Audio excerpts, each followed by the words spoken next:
On a separate point, Chris, just while you're on, you know the law, this is your world, it's in your DNA, etc.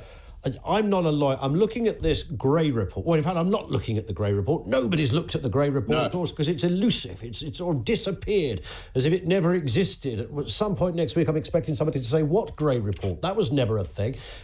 It's not appeared. We now know there's some kind of controversy around apparently the Metropolitan Police saying to, one assumes Sue Gray and those behind it, be careful about references you make to police action.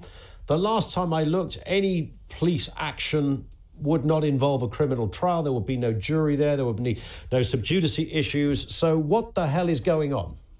Well, you tell me, and the Met have really caused a political storm here, haven't they? Because we started off with the Met saying in December, we're not going to investigate this at all because it took place a long time ago and we don't investigate historical COVID breaches. Then the next thing we hear is that the Met are investigating, but they have no objection to the full publication of Sue Gray's report because there can't be any prejudice because, as you rightly point out, this is not even a criminal investigation. It's an investigation into breaches of the COVID regulations, which are a sort of a regulatory penalty, which can only result in a £200 fixed penalty for a first offence. So there's absolutely no risk of prejudice. But then, lo and behold, just as the country rightly is expecting to see the detail of what was going on in our name at number 10 during lockdown, somehow or other the Met have put a spanner in the works. Now, from a legal point of view, obviously I don't know the detail, but I can tell you this, there is no legal provision, no law written down that says that the government cannot publish this report in full